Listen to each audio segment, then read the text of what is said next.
Ranking Vivo terbaru akan segera dirilis pada 18 September mendatang, dan ada cerita panas di kawasan ASEAN.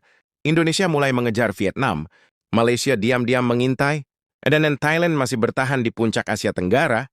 Tapi pertanyaannya, siapa yang sebenarnya paling siap menatap jalan menuju Piala Dunia 2026?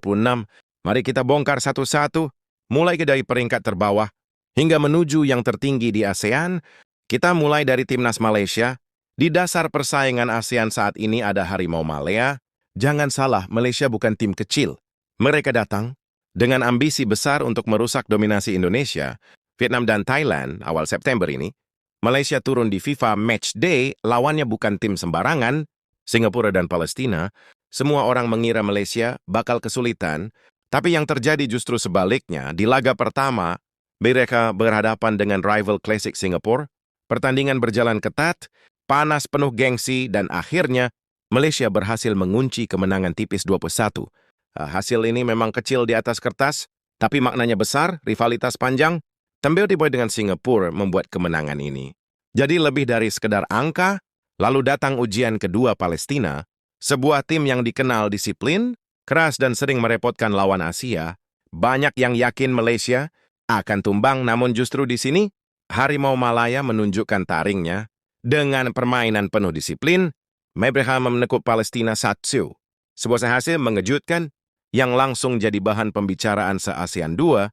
Kemenangan ini bukan hanya catatan skor, dan ini adalah bensin moral, dorongan besar bagi skuad Malaysia untuk membuktikan mereka masih ada. Mereka masih berbahaya. Dengan hasil ini, Malaysia diyakini akan naik ke peringkat 123 dunia. Dalam ranking FIFA terbaru, mereka sadar betul persaingan dengan Indonesia dan Vietnam bukan lagi sekedar soal gengsi, ini soal perebutan identitas sebagai Raja ASEAN. Naik sedikit ke atas, berdiri sekuat Garuda, di bawah asuhan pelatih asal Belanda, Patrick Kluivert. Indonesia membawa sebuah misi besar, membuktikan bahwa mereka pantas jadi kekuatan baru di Asia. Awal September ini, Garuda turun di FIFA Match Day, lawan pertama Taiwan, dan hasilnya luar biasa. Indonesia mengamuk, menang telak 6-0, sebuah pesta gol yang membakar semangat jutaan supporter di seluruh tanah air. Namun ujian sesungguhnya datang di laga kedua Lebanon. Tim kuat dari Timur Tengah, lawan dengan fisik kokoh dan organisasi permainan rapi. Pertandingan berjalan keras, peluang demi peluang datang, tapi skor akhir tetap 0-0. Hasil ini memperlihatkan satu hal. Indonesia memang sedang berkembang pesat, tapi konsistensi masih harus diasah. Meski begitu, dua hasil ini memberi dampak besar. Menurut prediksi, Indonesia akan naik ke peringkat 117 dunia dalam ranking FIFA terbaru. Langkah kecil mungkin, tapi ini adalah sinyal kuat. Garuda sedang mengejar rival abadinya Vietnam, dan di balik angka-angka itu, ada tensi yang terus memanas. Indonesia tahu persaingan di ASEAN bukan hanya soal peringkat di atas kertas, ini soal harga diri, gengsi, dan identitas. Apalagi publik menunggu jawaban, apakah Patrick Kluivert bisa membawa generasi baru Garuda menembus batas, atau Indonesia akan kembali jatuh ke siklus lama yang penuh harapan. Tapi gagal di ujung jalan. Satu hal yang jelas, target PSSI, Timnas Indonesia bisa menembus 100 besar ranking FIFA. Di atas Indonesia ada Vietnam dengan ranking 113 dunia. Namun yang menarik, Vietnam tidak menggelar uji coba resmi di FIFA Matchday September. Artinya, mereka kehilangan kesempatan menambah poin berharga. Untuk ranking FIFA sebagai gantinya, Vietnam hanya memainkan laga uji coba. Melawan klub lokal, mereka sempat menghadapi BKMX BNHH, Denagram dan Home Negram Anjialai. Dua tim papan atas Liga Vietnam. Hasilnya Vietnam memang menang tipis 21 atas BKMXB, NH De Gram, lalu ditahan imbang 11 oleh Ho 9 Gram Anjalai. Kemenangan itu tentu menjadi pemanasan yang baik untuk para pemain, tapi publik Vietnam sadar kemenangan melawan klub lokal sama sekali tidak berpengaruh pada ranking FIFA.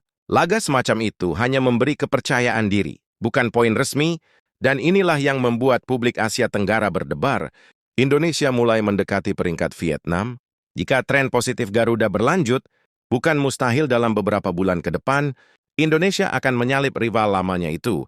Dan di puncak ASEAN saat ini ada Thailand, dengan ranking 102 dunia. Gajah Perang masih jadi tim ASEAN dengan posisi paling tinggi di FIFA.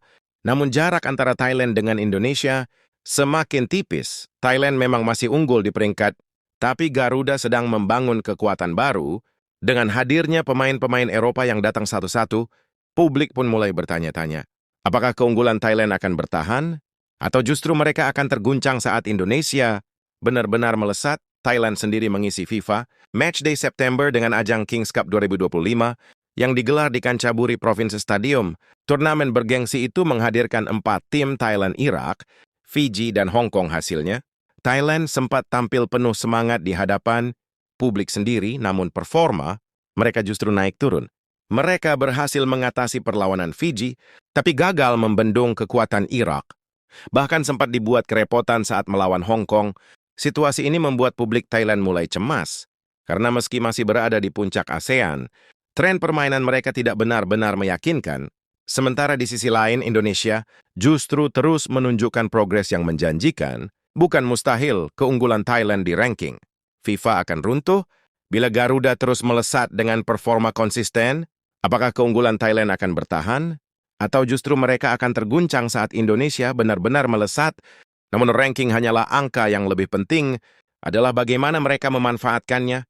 Di jalan menuju kualifikasi Piala Dunia 2026, Indonesia akan menghadapi lawan berat di ronde keempat. Nanti Vietnam punya tekanan untuk mempertahankan status sebagai tim terbaik ASEAN. Malaysia ingin membuktikan diri, bukan sekedar penggembira, dan Thailand sadar bahwa tahtanya bisa runtuh kapan saja. 18 September akan jadi hari yang menegangkan. Apakah Indonesia semakin dekat dengan Vietnam? Apakah Malaysia berhasil naik? Dan apakah Thailand masih bisa mempertahankan posisinya sebagai yang terbaik? Di ASEAN semuanya akan terjawab. Sebentar lagi, ranking FIFA mungkin hanyalah angka, tapi di balik angka itu ada harga diri, ada gengsi, dan ada masa depan sepak bola ASEAN. Kalau kamu percaya Indonesia bakal segera menyalip Vietnam, tulis di komentar Garuda di dadaku.